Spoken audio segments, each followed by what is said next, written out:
Buenas tardes a todos. Es un placer para nosotros organizar una nueva formación, esta vez relativa a Derecho Militar. El título que hemos elegido es Derecho Militar, pero eso existe. Y tenemos a una ponente de excepción hoy, Emma Gallego, que es abogada especializada en Derecho Militar, licenciada en Derecho y Periodismo por la Universidad Carlos III y muy vinculada al ámbito de las Fuerzas Armadas, pues desde el comienzo de su ejercicio profesional. Tiene mucha experiencia en el ámbito jurídico militar y estamos convencidos que va a dar una gran sesión hoy y va a poder resolver todas las dudas que tengáis. Muchas gracias, Gemma.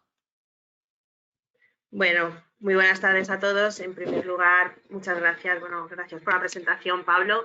Gracias por la confianza depositada en mí para impartir esta formación y, sobre todo, gracias a la Agrupación de Jóvenes Abogados de Madrid por esta iniciativa, porque la verdad es que cuando contactaron conmigo para impartir esta formación, prácticamente acepté de inmediato porque me pareció algo muy novedoso, muy interesante, que creo que en muy pocas ocasiones se ha hecho, como es hablar el de derecho militar en un foro como este, de abogados que se están iniciando en el ejercicio profesional o compañeros que están interesados en esta materia.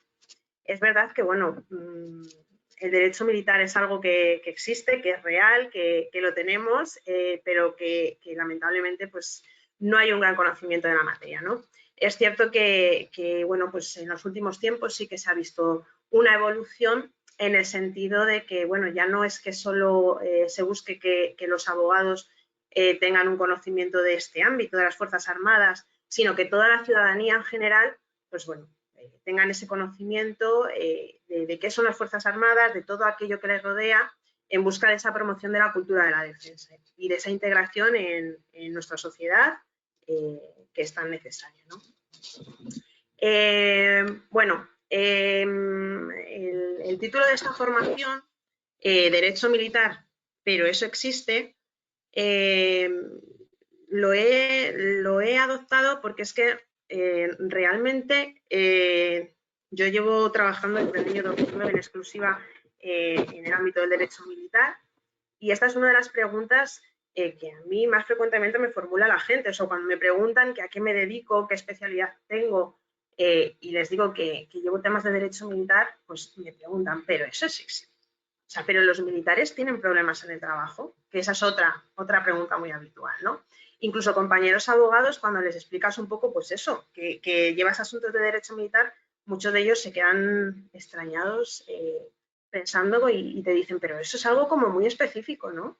Pues sí, realmente esto es algo muy específico y que evidentemente necesita de una formación pues muy concreta. Bueno, como habréis visto en la inscripción, bueno, pues he distribuido la jornada como en 5 grandes puntos, ¿no? Los tenéis aquí, que se entiende por derecho militar, un poco las ramas que integran este derecho militar, esa clasificación, por qué los miembros de las Fuerzas Armadas tienen esta normativa propia, en relación a esas peculiaridades en cuanto a los derechos y deberes. He formulado una pregunta, derecho militar en materia de personal versus derecho laboral, porque hay mucha confusión en este sentido por la ciudadanía, incluso por los propios militares que piensan que les es de aplicación el derecho laboral. Y bueno, un quinto apartado donde he querido dar, bueno, pues una visión un poco más práctica, ya que, bueno, pues esta jornada realmente tiene que ser muy teórica porque hablar de derecho militar pues es a lo que nos lleva, ¿no? Entonces, bueno, ahí para enfocar algún caso práctico, algún supuesto real, con varias sentencias que creo que os han colgado en la documentación también para que podáis acceder a ella. Bueno, pues entonces empezamos por el primer apartado. ¿Qué se entiende por derecho militar? En el derecho militar, como en todas las ramas del derecho, pues ya sabemos que los estudiosos de la materia dan numerosas definiciones. Tenemos de distintos estudiosos un montón de definiciones, pero a mí me ha gustado una de Fernando de Querol y Durán, que fue un jurídico del cuerpo jurídico de la Armada, y ahí definía el derecho militar como el conjunto de disposiciones legales que regulan la organización, funciones y mantenimiento de las instituciones armadas para el cumplimiento de sus fines, en orden a la defensa y servicio a la patria. Es verdad que, bueno, solamente con la redacción y algunos de los términos que utiliza, pues es evidente que es una definición que nos queda a día de hoy un poco anticuada, pero sí que engloba bastante bien todo lo que para mí incluye el derecho militar. No obstante, yo he preferido también dar una definición de qué es para mí el derecho militar, ¿no? Desde un punto de vista práctico, y yo lo definiría sencillamente como el conjunto de normas que regulan las Fuerzas Armadas, tanto desde el punto de vista de la propia institución militar como de los medios humanos que integran la misma. Es decir, estos dos son los elementos que constituyen nuestras Fuerzas Armadas y, evidentemente, pues bueno, requieren de unas normas jurídicas propias que los regulen. Las ramas que conforman el derecho militar, clasificación y normas que lo integran. En el ámbito del derecho militar nos encontramos con un número muy extenso de normas que se pueden ir incluyendo, bueno, pues en distintas parcelas jurídicas en función de su contenido o de la materia de la que tratan.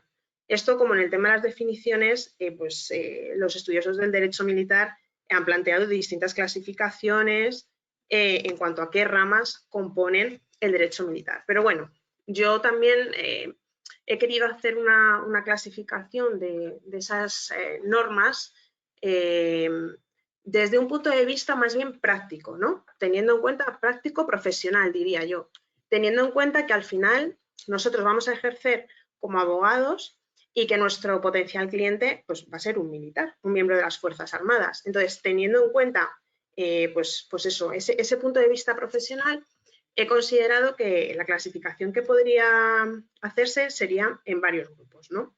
El primero de ellos lo he definido como constitucional. Constitucional porque son normas que están pues íntimamente relacionadas con nuestra Constitución española. ¿Aquí qué incluiríamos?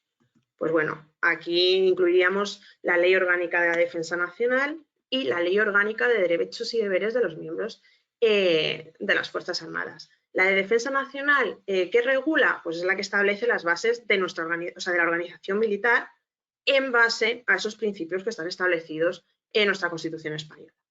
¿Ley Orgánica de Derechos y Deberes de los miembros de las Fuerzas Armadas? Pues es para mí norma esencial que, como veis, del año 2011 no es tan antigua.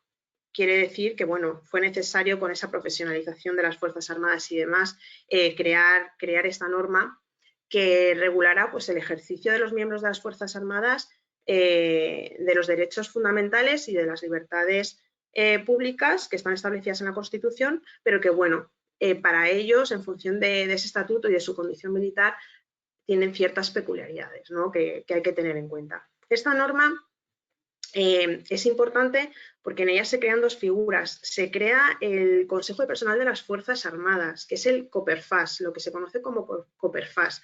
Digamos que es el mecanismo de interlocución entre el Ministerio de Defensa y las asociaciones profesionales de militares. Es decir, ahí es donde se plantean las propuestas, se formulan sugerencias, todos relacionados con el estatuto y la condición militar.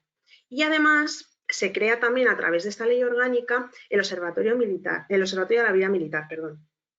Este es un órgano colegiado que tiene carácter asesor y consultivo y, bueno, está adscrito a las Cortes Generales y, bueno, pues, ¿qué es lo que hacen? Pues analizan de manera permanente la condición del militar, ¿no? Y trata de velar por los intereses de las Fuerzas Armadas. Un segundo grupo de ramas que pueden conformar este derecho militar sería el derecho disciplinario militar. ¿Y qué norma incluiríamos aquí? Pues la Ley Orgánica de Régimen Disciplinario de las Fuerzas Armadas. Esta norma se encarga de regular ese régimen disciplinario y de garantizar que, bueno, pues que los militares cumplen con esas reglas de comportamiento y en particular con la disciplina y la jerarquía a la que se ven sometidos, ¿no?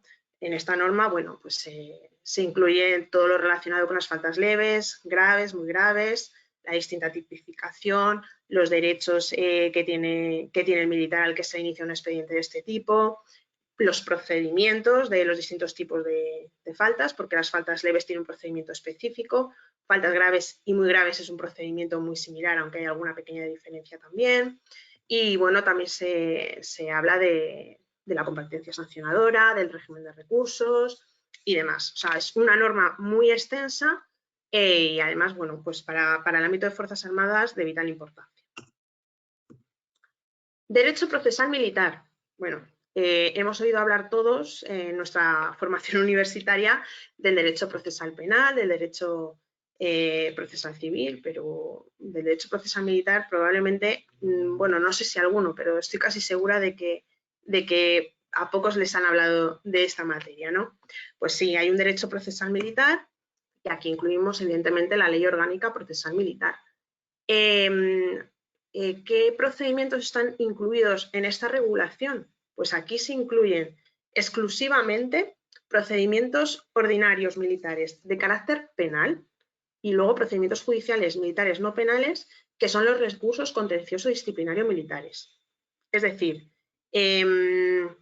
la jurisdicción militar, en sentido estricto, solo se encarga de dos materias: los delitos previstos en el Código Penal Militar y las sanciones disciplinarias de régimen disciplinario. Y estas dos materias son las que se encuentran reguladas en esta ley orgánica. Otro bloque de normativa, derecho penal militar. Pues todos hemos hablado, o sea, todos hemos escuchado hablar de derecho penal, pero es que también el derecho penal militar existe. ¿Qué norma tiene que estar incluida? La ley orgánica del Código Penal Militar. No podía ser de otra manera. Aquí se encuentran incluidos todos los delitos militares por los que se le puede iniciar una causa penal al militar. Es la normativa que se aplica y con carácter supletorio para lo que no esté previsto sería el Código Militar ordinario. Otro gran bloque de normas, la jurisdicción militar. La jurisdicción militar, pues lo que he estado comentando antes. O sea, tenemos dos materias específicas que bueno, pues los órganos judiciales competentes pertenecen a la jurisdicción militar, lo que os he comentado. Normas que incluimos, la ley sobre competencia y organización de la jurisdicción militar, que bueno, pues lo que os he explicado, o sea, la jurisdicción militar se extiende a la materia penal militar en exclusiva y a la tutela jurisdiccional del régimen disciplinario. Y luego incluimos también en este apartado de jurisdicción militar la ley de planta y organización territorial de la jurisdicción militar. En esta norma pues, se encuentran recogidos todos los órganos judiciales militares, o los órganos judiciales que pertenecen pues eso, a esa jurisdicción militar. ¿Cuáles son? Pues a ver, lo que hay que tener en cuenta en primer lugar es a esa sala quinta de lo militar del Tribunal Supremo. Yo recuerdo cuando estaba en la universidad que, bueno, cuando nos explicaban todo lo relacionado con el Tribunal Supremo, con las salas que constituían el mismo, pues sí, estaba la sala quinta de lo militar, la última, y bueno, pues a ver, parece que estaba ahí un poco, ¿no?, de manera residual. Pues no, la sala quinta de lo militar, para los que llevamos este tipo de asuntos, pues es muy importante. Es muy importante porque ahí pueden llegar nuestros recursos de casación. Entonces, esta sala está compuesta por un presidente y por 7 magistrados. Hay que tener en cuenta que 4 de ellos proceden de la carrera judicial y los otros 4 son del cuerpo jurídico militar. Porque, claro, todos los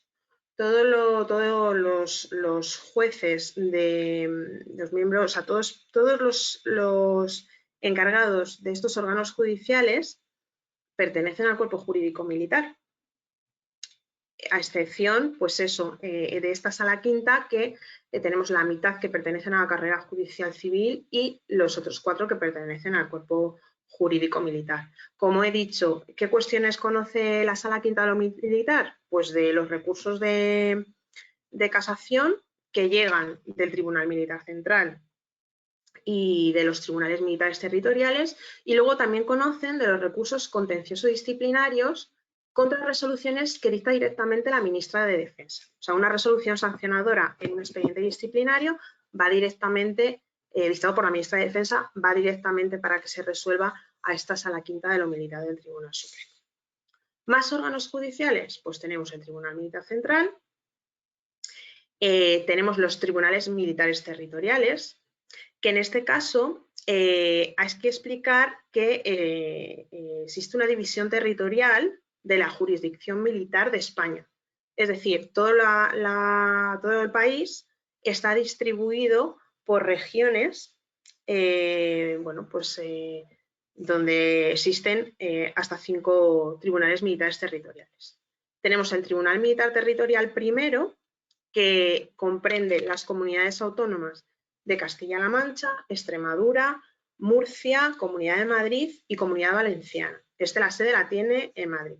Está aquí en Madrid, en el Paseo de Reina Cristina. El Tribunal Militar Territorial segundo comprende la Comunidad Autónoma de Andalucía y las ciudades autónomas de Ceuta y de Melilla, y tiene su sede en Sevilla. El Tribunal Militar Territorial tercero comprende las comunidades autónomas de Cataluña, Aragón, Islas Baleares y Navarra, y tiene su sede en Barcelona. Tenemos el Tribunal Militar Territorial cuarto, que comprende las comunidades autónomas de Galicia, Asturias, Castilla y León, Cantabria, País Vasco y La Rioja, y tiene su sede en La Coruña. Y por último, el Tribunal Militar Territorial quinto, que engloba todas las Islas Canarias y tiene su sede en Santa Cruz de Tenerife. Es decir, aquí, como hemos dicho, que los tribunales militares territoriales son competentes para resolver procedimientos disciplinarios, pues bueno, por ejemplo, si nos encontramos con una sanción disciplinaria que ha puesto pues un coronel que está en una unidad en Córdoba, pues para resolver este recurso contencioso disciplinario militar va a ser competente el Tribunal Militar Territorial segundo, que es el que tiene sede en Sevilla, ¿vale? Y el último órgano judicial que tenemos, pues son los juzgados togados militares. Estos juzgados, se encargan de la instrucción de los procedimientos penales militares y se dividen en juzgados togados militares centrales, que estos están en la sede del Tribunal Militar Central y existen 2 o más juzgados togados militares centrales con competencia en todo el territorio nacional. Y luego tenemos los juzgados togados militares territoriales, en cuyo caso en la sede de cada Tribunal Militar Territorial tiene que existir al menos un juzgado togado militar. Bueno, otro gran grupo de normas es lo que yo he denominado derecho administrativo, entre comillas, militar. Lo he denominado así porque en este bloque nos encontramos con normas que pertenecen al derecho administrativo, como vamos a ver ahora a continuación, pero que además pues están relacionadas con el ámbito militar. Es este bloque el que abarca las leyes administrativas de la defensa en sentido estricto, ¿no? Como he dicho, es un campo muy extenso. Aquí podemos englobar muchas y muy variadas materias. Y bueno, aquí se encuadra una regulación muy importante, que es la del régimen personal de los miembros de las Fuerzas Armadas. Pero bueno, vamos a ir viendo qué normas lo integrarían. Vamos a empezar, digamos, por 3 normas de carácter general, ¿no? Que regularían pues, todo lo que es Fuerzas Armadas. Esta ley, que es la Ley de Procedimiento Administrativo Común de las Administraciones Públicas y la Ley de Régimen Jurídico del Sector Público, que esto seguro que os suena a todos porque lo habéis estudiado en Derecho Administrativo, pues estas 2 normas son de aplicación a los miembros de todas las Fuerzas Armadas en todas las materias. O sea, tienen aplicación en todas las materias. Y en tercer lugar tenemos una instrucción sobre tramitación de procedimientos administrativos en el ámbito del Ministerio de Defensa. Bueno, pues es un poco una mezcla de las dos normas anteriores generales adaptadas en cierta medida al Ministerio de Defensa. Entonces, estas son las normas, como digo, un poco de carácter general, ¿no? Que regulan Fuerzas Armadas. Pero luego tenemos que ir descendiendo. Y vamos a descender a la organización general, claro. Una organización general que tiene que tener su propia normativa. Tenemos un Real Decreto que regula la estructura orgánica básica del Ministerio de Defensa. Tenemos un Real Decreto que regula la organización básica de las Fuerzas Armadas. Tenemos una orden de defensa por la que se regula la organización básica del Estado Mayor de la Defensa. Y tenemos un Real Decreto sobre organización y funcionamiento de las delegaciones de defensa. Entonces, esa organización ya la tenemos legislada y ahora seguimos descendiendo y nos vamos a la estructura de los ejércitos. Porque claro, aquí tenemos que regular cuál es la organización de los tres ejércitos. Tenemos que pensar que nuestras Fuerzas Armadas tienen un ejército de tierra, un ejército del aire y del espacio y la Armada. Y hay que regular su estructura. Pues para eso tenemos tres normas. La orden que regula la organización básica del ejército de tierra, la que regula la organización básica del ejército del aire y del espacio y la que regula la organización básica de la Armada. Pero seguimos descendiendo de nivel, porque ahora nos vamos al régimen interior y seguridad. Tenemos un Real Decreto que regula las normas sobre seguridad en las Fuerzas Armadas, una orden ministerial que regula las normas sobre mando y régimen interior de las unidades e instalaciones del Ejército de Tierra, otra para la Armada y otra para el Ejército del Aire. En estas tres normas, la del Ejército de Tierra, Aire y Armada, efectivamente existe una regulación de todo el régimen interior de estas unidades y además se incluye una regulación del tema de las guardias y los servicios.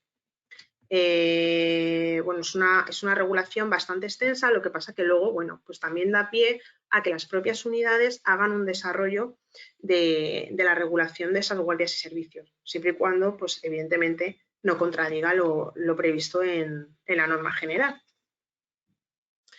Otro gran bloque y de vital importancia, materia de personal. Bueno, la norma por excelencia en materia de personal podría ser las Reales Ordenanzas para las Fuerzas Armadas. Y es que tenéis que tener en cuenta que estas Reales Ordenanzas bueno, pues son el código de conducta de los militares, ¿no? Es donde están definidos los principios éticos y esas reglas de comportamiento que deben seguir los militares de acuerdo a lo previsto en nuestra Constitución y en el resto del ordenamiento jurídico. Bueno, pues es como una guía, ¿no? Para todos los militares para que cumplan con ese deber que tienen, esa disciplina. La ley de la carrera militar. Esta ley se aprobó en el año 2007 y en ella está regulado el régimen del personal militar. Entonces, es de aplicación a todos los miembros de las Fuerzas Armadas y, como digo, es donde está regulado todo el régimen de personal, o sea, norma de vital importancia y que, bueno, pues hay que tener un conocimiento de ella en profundidad porque, ya digo, la mayoría de los asuntos pueden surgir de ella. Luego tenemos la Ley de Tropa y Marinería. Esta ley se aprobó en el año 2006 y lo que buscaba era consolidar esa plena profesionalización de la tropa y marinería en las Fuerzas Armadas. Tenemos que tener en cuenta que veníamos de una situación en la que, bueno, pues el servicio militar era obligatorio y luego, pues con esta profesionalización de las Fuerzas Armadas hubo que aprobar esta norma para esa plena consolidación, ¿no? Como digo, bueno, pues se aplica exclusivamente a la tropa y marinería. Tenemos un reglamento de ingreso y promoción en las Fuerzas Armadas, un reglamento de adquisición y pérdida de la condición de militar y de las situaciones administrativas de los militares profesionales. Aquí está regulado todo lo relativo a las excedencias, regulación del servicio activo, situación de suspensión en funciones, suspensión de empleo, reservas, servicios especiales. Todas estas cuestiones se recogen en esta norma de manera concreta. Lo que decía antes, la ley de la carrera militar ya lo enumera, pero este reglamento pues lo está desarrollando todo. Tenemos un reglamento de evaluaciones y ascensos, y que también recoge las condiciones para el acceso como militar de carrera para los militares de tropa y marinería temporales. Tenemos un reglamento de destinos, pues bueno, donde está regulado todo lo relacionado con los tipos de destinos, asignación de vacantes, ceses en el destino, comisiones de servicio, toda esta cuestión está regulado en este reglamento. Tenemos el reglamento de especialidades fundamentales de las Fuerzas Armadas, porque bueno, los militares, al margen del ejército al que pertenezcan, pues tienen su especialidad fundamental. Entonces, eso requiere una regulación específica donde quede constancia de cuáles son los cometidos concretos que por esa especialidad, pues bueno, hay que desarrollar. Tenemos un reglamento de ordenación de la enseñanza de formación en las Fuerzas Armadas y un Real Decreto que regula el procedimiento para la tramitación de iniciativas y quejas por parte de los militares en relación al régimen de personal y las condiciones de vida. Bueno, pues esta norma lo que plantea es la posibilidad de que el militar pueda formular esa queja o bueno, pues por algo concreto que haya ocurrido o una iniciativa, ¿no? Una propuesta pues para una regulación específica o lo que sea. Horario, vacaciones y permisos. Bueno, pues para los miembros de las Fuerzas Armadas tenemos la orden de defensa que regula el régimen de vacaciones, permisos, reducciones de jornada y licencias de los miembros de las Fuerzas Armadas. Esta es una de las normas, yo diría, estrella, porque de aquí surgen numerosísimos problemas a los militares, sobre todo por el tema de bueno, pues suspensiones de reducción de jornada, no conceder las exoneraciones de guardias, etcétera, etcétera. Esta norma es del 2015, pero ha sufrido varias modificaciones, entre ellas una que ha entrado en vigor hoy, en la que bueno, pues se han ampliado determinados derechos, entre ellos, por ejemplo, se ha reconocido el derecho al permiso por inscribirse como pareja de hecho, equiparándolo a la figura del matrimonio, que eso en Fuerzas Armadas no existía. Pues bueno, ha entrado en vigor hoy, así que a partir de hoy ya los que se inscriban formalmente como parejas de hecho, pues tendrán ese permiso. Tenemos una orden que regula la jornada y el régimen de horario habitual en el lugar de destino de los miembros de las Fuerzas Armadas. Que bueno, esto ya lo veremos ahora a continuación. Pues como muchas normas, al final va a tener su propia regulación a nivel de cada uno de los ejércitos y luego también puede ser a nivel de unidad. Pero bueno, lo veremos a continuación. Otro gran bloque, retribuciones e incentivos. Pues tenemos el reglamento de retribuciones del personal de las Fuerzas Armadas, tenemos un Real Decreto que regula una prima por servicios prestados para los militares que son de tropa y marinería con un compromiso de larga duración y por unos motivos concretos, unas circunstancias concretas que marca la norma, pues abandonen las Fuerzas Armadas, pueden tener derecho a esa prima por años de servicio. Existe una orden para aplicar unos incentivos por años de servicio. Igual, hay que estar destinado en determinadas unidades que marca esa norma durante un tiempo determinado y se puede tener derecho a ese incentivo. Y otra norma destacable es la orden ministerial que regula bueno, pues, el complemento de dedicación especial. Esto es lo que se conoce en Fuerzas Armadas como el CD. Son las iniciales, ¿no? Esto, bueno, esto es un complemento que pueden asignar los jefes de la unidad de destino, entonces, bueno, pues genera mucha problemática también porque a veces no son demasiado objetivos en la manera de asignar el complemento y demás. Otro gran bloque, bajas médicas y aptitud psicofísica. Pues tenemos una instrucción que se encarga de dictar las normas sobre la determinación y el control de las bajas temporales para el servicio del personal militar. Tenemos un reglamento para determinar la actitud psicofísica del personal de las Fuerzas Armadas. En este reglamento se incluye un anexo con todas las patologías que pueden ser valoradas y aparecen una serie de coeficientes para determinar si el militar es apto, no apto o apto con limitaciones para seguir en las Fuerzas Armadas. Y bueno, pues nos marca un poco también la pauta de los expedientes de insuficiencia de condiciones psicofísicas, esas valoraciones que les pueden hacer al militar para determinar, pues lo dicho, si están aptos o no para poder seguir en las Fuerzas Armadas. Y en este bloque, por último, tenemos pues, un Real Decreto que regula las pensiones e indemnizaciones del régimen de clases pasivas del Estado para los militares de tropa y marinería temporales. Esto es para si les declaran no aptos para el servicio, pues bueno, que puedan tener derecho a una pensión. Al ser temporales y no de carrera, pues no se reconoce automáticamente ese derecho a pensión. Otro bloque, uniformidad. Pues bueno, tenemos a los militares que van de uniforme, evidentemente tiene que haber una regulación específica. Esto se recoge en la orden por la que se aprueban las normas de uniformidad de las Fuerzas Armadas. Esto con carácter general, luego por ejércitos tenemos una regulación también y además tenemos unas normas de policía. Esas normas de policía están haciendo referencia al aspecto físico, es decir, ahí al margen de esta norma general que regula la uniformidad, pues en esas normas de policía está recogido el tema del corte de pelo, maquillaje, anillos, etcétera, etcétera. Riesgos laborales y seguridad social.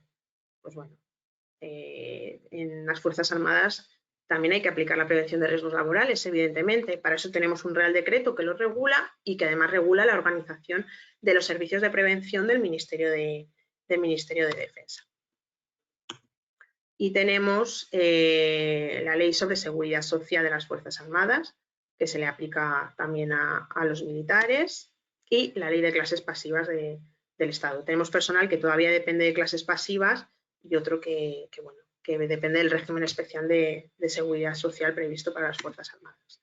Otro gran bloque, honores y recompensas militares. Bueno, aquí que se incluye todo lo relacionado al margen de los honores, pues con medallas, cruces, etcétera, etcétera. Tenemos un reglamento que regula los honores militares, tenemos un reglamento general de recompensas militares y luego, pues bueno, dependiendo de quién conceda esas cruces, medallas y demás, pues se va desarrollando por reglamentos. Yo aquí he citado el reglamento de la Real y Militar Orden de San Fernando, el de la Orden de San Hermenegildo, que además tiene una orden que regula todo el procedimiento y la documentación que es necesaria pues, para ingresar en la orden, para el ascenso y demás.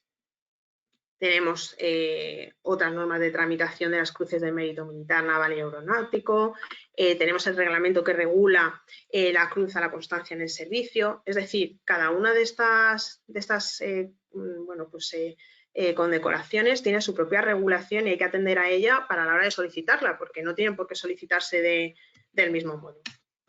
Otro gran bloque, los informes personal de calificación, lo que se conoce como IPEC. Esto se regula en la Orden Ministerial 55/2010. Los IPEC, bueno, pues son unos informes que se hacen en las unidades de destino, pues para calificar en distintos conceptos al militar. Esto genera también muchos problemas porque esto no es un acto administrativo, solo se pueden formular alegaciones y bueno, pues en determinadas ocasiones estos IPECs carecen de la objetividad que deberían tener cuando además, bueno, pues son muy importantes porque son valorados en las evaluaciones que se hacen pues para ascensos, adquisición de la condición de militar de carrera, etcétera.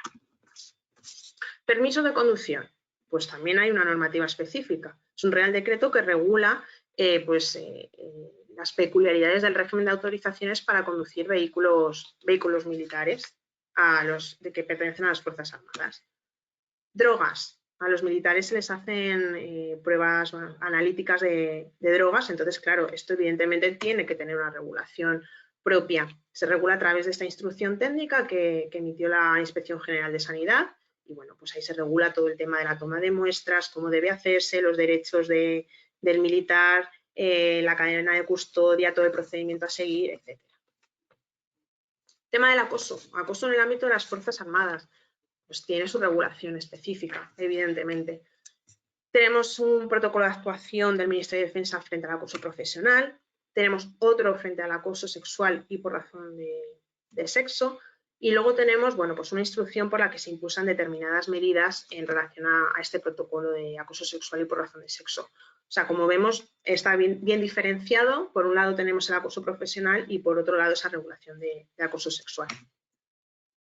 Otro bloque, compatibilidad laboral. Pues cuando un militar quiere trabajar en otra profesión por las tardes, pues tiene que pedir una compatibilidad. Regulación, pues la ley de incompatibilidades del personal al servicio de las administraciones públicas y el Real Decreto de Incompatibilidades del personal militar. Vivienda, Bueno, lo he querido encuadrar aquí porque, a ver, es verdad que en Fuerzas Armadas la cuestión de vivienda depende de un organismo autónomo que se llama INVIEZ, el Instituto de Vivienda, Infraestructura y Equipamiento de la Defensa, que tiene su regulación propia. Pero me interesa el tema de las compensaciones económicas, porque los militares, por el cambio de destino, cuando hay un cambio de empadronamiento y área geográfica, pueden tener derecho a percibir una compensación económica mensual. Y bueno, tiene esa regulación específica y esto depende del INVIEZ. Por eso lo he incluido aquí, porque bueno, pues a ver, esto también genera muchos problemas ante las desestimaciones y demás. Renovaciones de compromiso, pues para los militares temporales, cuando les toca renovar. Los militares temporales, el último contrato sería el de larga duración hasta los 45 años y claro, se tienen que someter a un procedimiento de evaluación para esas renovaciones y esto, bueno, pues está regulado en esta orden ministerial, en esta orden de defensa que regula pues determinados aspectos de los compromisos, de los cambios de especialidad, del cambio de relación de servicios de la tropa y marinería, y hay un plan de acción individual para el desarrollo profesional para los militares de tropa y marinería temporales y para los reservistas de especial disponibilidad. Y bueno, por último, he puesto un apartado que es otros, porque es que podríamos pasarnos aquí toda la tarde hablando de normativa militar, porque es que hay mucha más. Es decir, hay normativa para las instalaciones, para las propiedades inmobiliarias del Ministerio de Defensa, para contratación militar, podríamos hablar del derecho aeronáutico, del derecho marítimo, pero eso lo he dejado aparte, o sea, lo he metido en este apartado de otros porque al final lo que estaba diciendo al principio, ¿no? En esta clasificación que yo he hecho, estoy teniendo en cuenta este carácter profesional, que al final mi cliente va a ser el militar. Un militar que todo este tipo de cuestiones no le va a afectar y por eso aquí no lo he incluido. Bueno, como decía, esto es una parte importante de la normativa existente en el ámbito de las Fuerzas Armadas, pero hay mucha más. Y luego, pues nos encontramos con el problema que os comentaba antes, que tenemos normas generales, pero luego esto a su vez se va desarrollando por los ejércitos y a su vez se puede ir desarrollando por las unidades. Y ahí nos surge un problema, que no tenemos acceso a esa norma. Si no la han publicado en el boletín, no ha habido alguien que lo haya subido a internet y podamos acceder a ello y esté actualizado. Son normativas que como no nos las facilita el cliente, no tenemos acceso a ello. Entonces he querido poner el ejemplo de la jornada y el horario, ¿no? Como os decía, esto está regulado por esta orden de defensa, ¿no? Es la que regula la jornada y el régimen de horario habitual en el lugar de destino de los miembros de las Fuerzas Armadas. Pero es que luego, en el Ejército de Tierra, tenemos unas orientaciones del 27 de marzo de 2027 para la aplicación de esta norma en el ámbito del Ejército de Tierra. Pero es que nos vamos a la Armada y tenemos una instrucción que ha dictado el almirante jefe de Estado Mayor de la Armada por la que se regula la jornada y el régimen de horario habitual en los destinos de la Armada. Pero nos vamos al Ejército del Aire y del Espacio y lo mismo, tenemos una instrucción general, la 6030, que regula esta cuestión. Es decir, partimos siempre de una norma general que luego pues, va siendo desarrollada por cada uno de los ejércitos. Pero es que además lo que os decía antes, es que ya nos podemos ir incluso a una normativa interna de la unidad. Seguimos descendiendo, ¿no? Bajamos otro escalón más y nos vamos a las unidades con su normativa propia. Por ejemplo, en la UME, en la Unidad Militar de Emergencias, tienen una norma general que es la que regula la jornada y horario de trabajo, vacaciones y permisos del personal perteneciente a esta unidad. Pero seguimos descendiendo y, por ejemplo, en la Comandancia General de Melilla nos encontramos con que tienen una norma interna que regula la jornada y el horario de todas las unidades que forman parte de esa comandancia de Melilla. Y por último, pues bueno, lo que os he dicho con anterioridad, que las propias bases pueden tener en sus libros de normas de régimen interior el desarrollo de esta materia, de la jornada y el horario. Y a estas tres últimas de las que estoy hablando, todo lo que es normativa interna de unidades, no tenemos acceso porque esto no es público, no está publicado ni en el Boletín Oficial del Estado ni en el Boletín Oficial de Defensa. Entonces, no podemos acceder a ello. Bueno, vamos a pasar, después de esta amplia explicación de normativa, que espero no haya sido demasiado aburrida, nos vamos a este tercer bloque, donde, bueno, pues, ¿por qué una normativa propia para los miembros de las Fuerzas Armadas?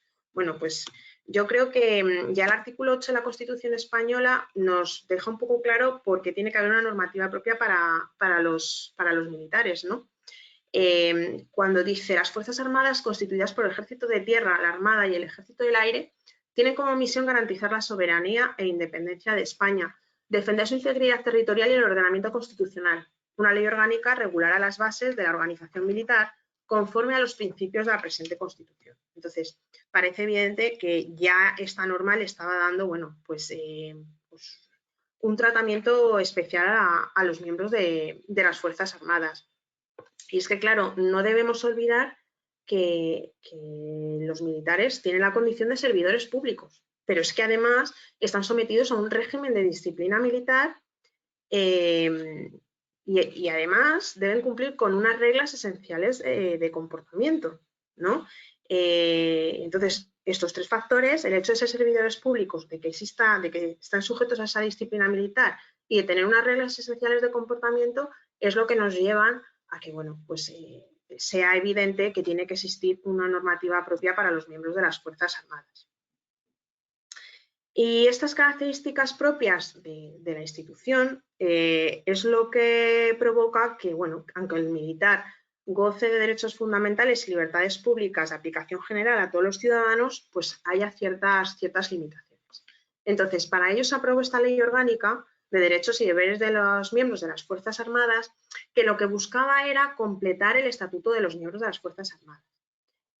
Trataba de buscar un equilibrio entre el ejercicio de esos derechos que tenían y la asunción de los deberes, ¿no? como miembros de las Fuerzas Armadas, y para el cumplimiento también de las misiones que tienen encomendadas. Entonces, aquí os he citado los derechos fundamentales y libertades públicas que requieren de un tratamiento específico, ¿no? Un tratamiento específico bueno, por el mero hecho de ser miembros de las Fuerzas Armadas. En primer lugar, ese deber de neutralidad política. O sea, no podemos manifestarnos, o sea, no podemos ni fundar ni afiliarnos a partidos políticos. No pueden ejercer el derecho de sindicación ni recurrir a medios propios de la acción sindical. Evidentemente, tienen libertad religiosa y tiene que ser protegida y respetada, igual que su intimidad personal. El derecho al secreto de las comunicaciones e inviolabilidad del domicilio, incluso aunque el domicilio esté en el propio acuartelamiento. El respeto de la dignidad personal y en el trabajo. Protección de datos relativos a los miembros de las Fuerzas Armadas, sobre todo por cuestiones de seguridad. Tienen libertad de desplazamiento y circulación, sí, pero con limitaciones, por ese deber de disponibilidad permanente para el servicio que tienen. Evidentemente ahí tienen libertad de expresión, pero cuidado, con ciertos límites, porque estos límites se derivan de esa salvaguarda de la seguridad y la defensa nacional, ¿no? Y también ahí podemos encuadrar ese deber de neutralidad política y sindical que hace que el militar no se pueda pronunciar a favor de partidos políticos, asociaciones políticas, sindicatos y demás. Tienen derecho a crear asociaciones y asociarse, sobre todo asociaciones profesionales. De hecho, al sufragio activo se les tiene que facilitar el voto, aunque en jornada electoral estén, por ejemplo, de guardia. Tienen derecho de petición, pero lo tienen que realizar individualmente y se pueden dirigir al defensor del pueblo también de manera individual.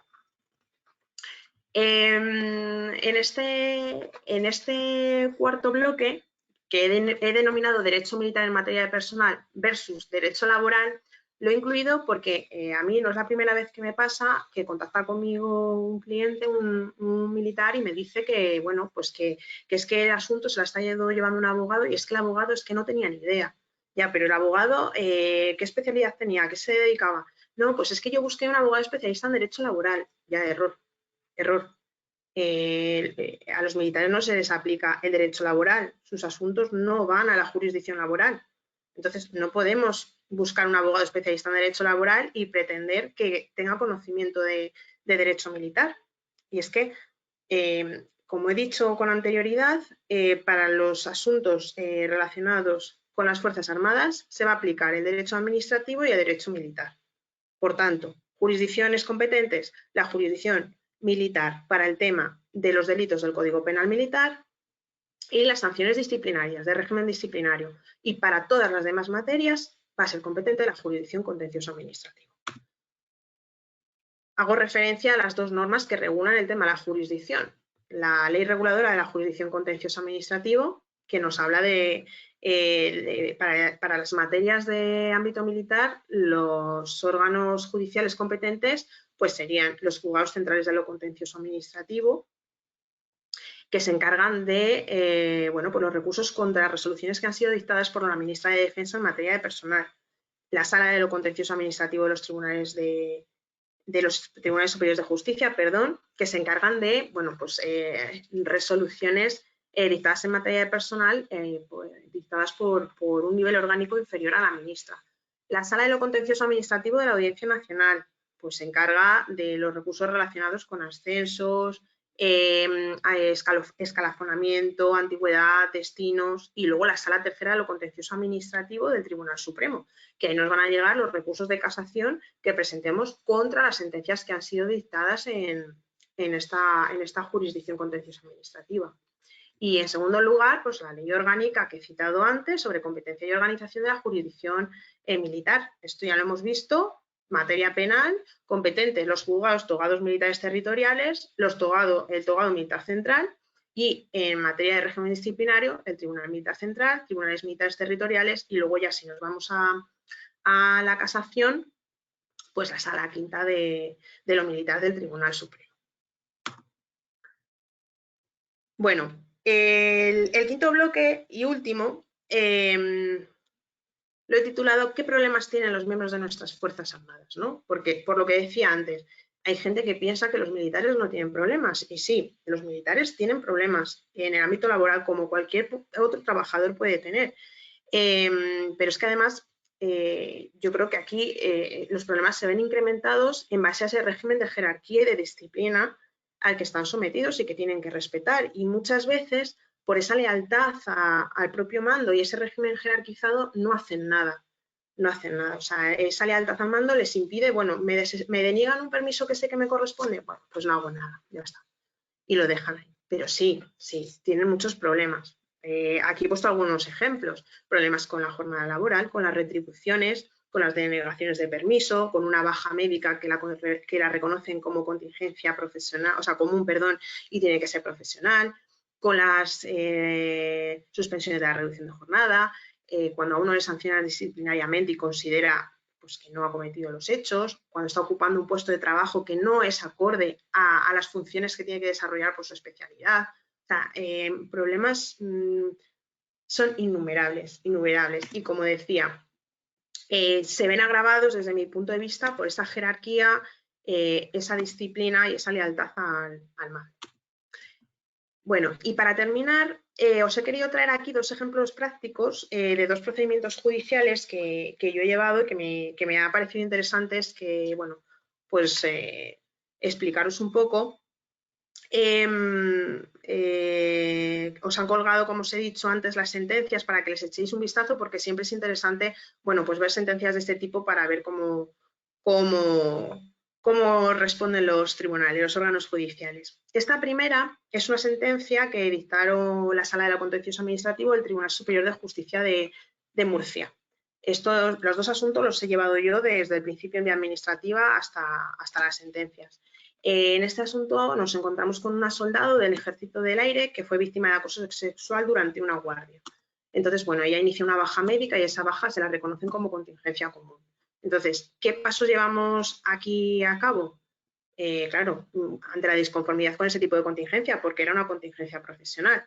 Bueno, pues agotamos la vía administrativa, hicimos las alegaciones y el recurso de alzada correspondiente, que por supuesto fue desestimado. Entonces iniciamos la vía judicial. Vía judicial a través de un recurso contencioso administrativo, como he dicho, del órgano competente, el TSJ de Murcia, a través de un procedimiento ordinario. Este tipo de procedimientos no se celebra a vista y es todo por escrito. Solicité la práctica de una prueba pericial por designación judicial, porque bueno, le dan mayor relevancia que a una prueba pericial de parte. Y bueno, esta prueba pericial en este procedimiento pues fue esencial porque sí que reconoció el tema de la contingencia profesional.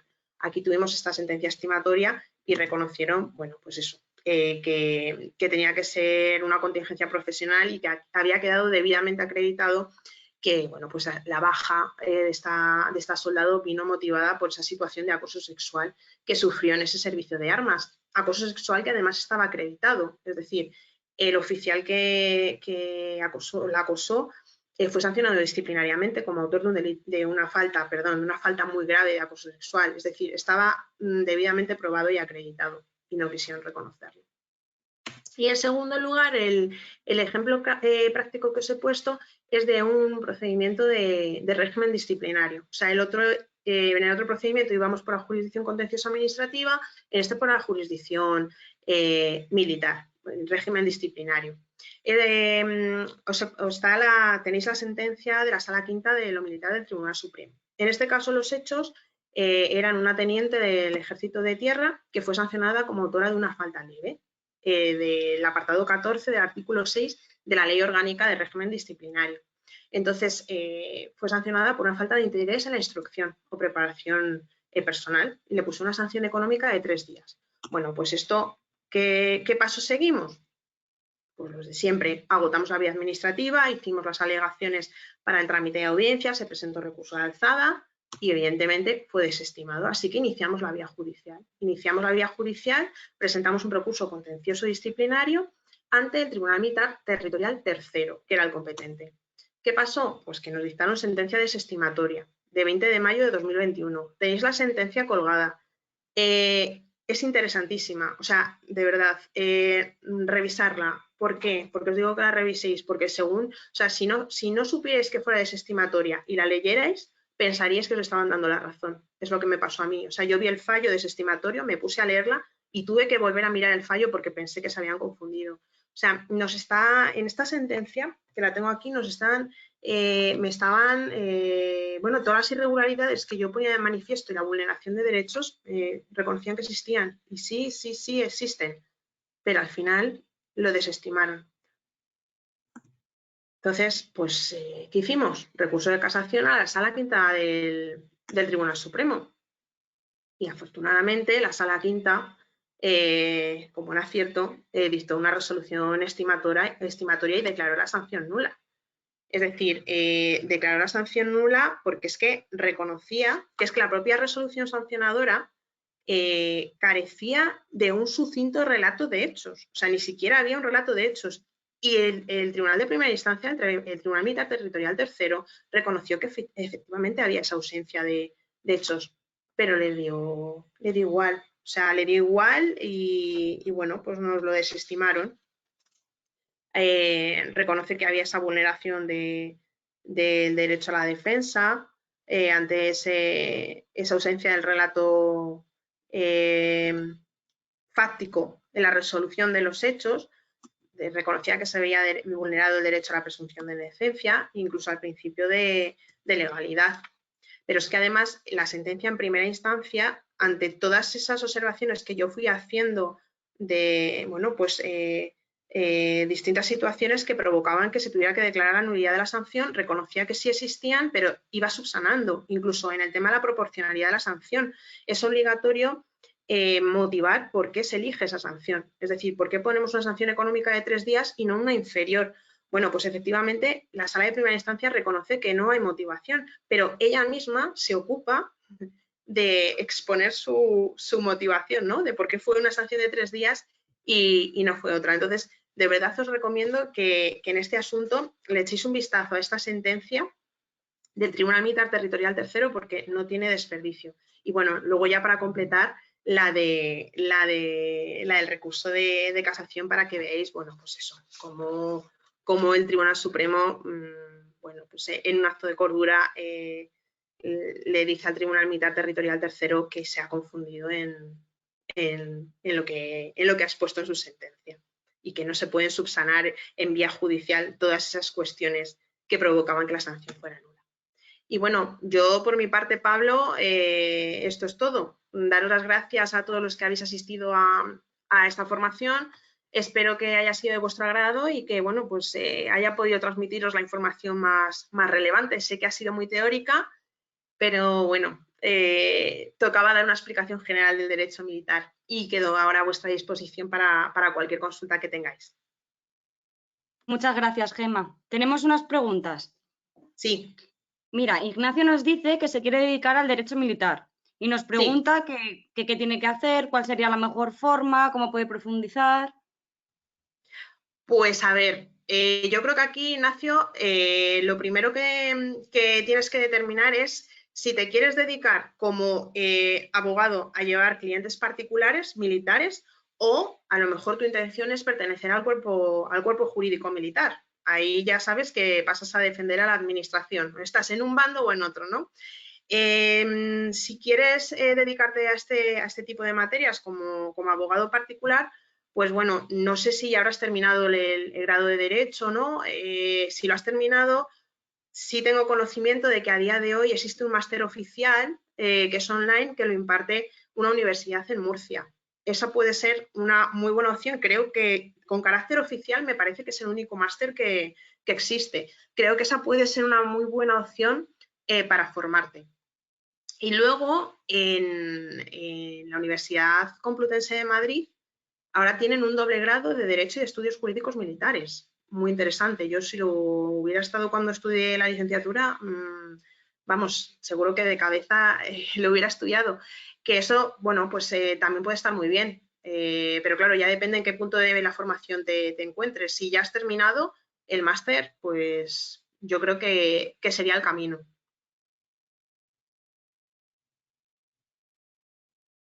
Vale, tenemos otra pregunta de Carmen que nos Sí. dice, si un militar se encuentra en una situación inmediata de actuación, ¿es sancionado si no tiene una orden para actuar? O sea, entiendo, Carmen, que te estás refiriendo a si te pueden sancionar con carácter inmediato. O sea, si no cumples, por ejemplo, una orden, si con carácter inmediato te pueden sancionar. No. Esto lleva unos procedimientos, dependiendo del tipo de falta que consideren que puedes haber cometido, lleva un procedimiento. O sea, las graves y las muy graves son procedimientos mucho más desarrollados y es todo por escrito. Es verdad que en las faltas leves fundamentalmente es verbal y es un trámite mucho más breve, pero primero te tienen que comunicar un informe de acusación, decirte cuáles son los hechos que has cometido, qué sanciones te pueden imponer, informarte de los derechos que tienen. Y luego tiene que haber un trámite de audiencia, que es cuando tú puedes alegar lo que consideres oportuno. Las alegaciones las puedes llevar por escrito si quieres, pero desde que te comunican esa acusación, tienen que transcurrir al menos 48 horas hasta que te puedan citar para el trámite de audiencia. O sea, esto no es el aquí te pillo, aquí te mato. Has cometido esto, sancionado, arrestado y ya está. No, no. Tiene un procedimiento que es obligatorio cumplir. Marta nos dice que tenía un procedimiento penal abierto por abandono de destino y que se ganó en casación. Y nos pregunta que cómo sería el procedimiento para reclamar haberes de un militar que han sido retirados sin notificar. Vale, entiendo que esa retirada de haberes será como consecuencia de que pasaría la situación, entiendo, de suspenso en funciones porque le iniciaron como medida cautelar, que pasaría esa situación administrativa al iniciarle ese procedimiento penal.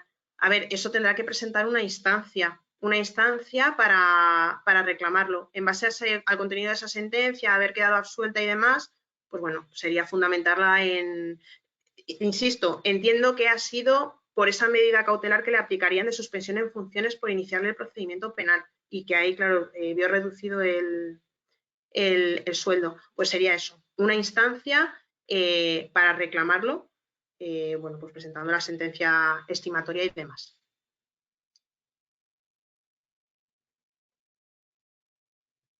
Pues eso es todo, Gemma. Muchísimas gracias. Nada, muchísimas gracias a vosotros. Muchas gracias. Cerramos. Muchas gracias. Perfecto.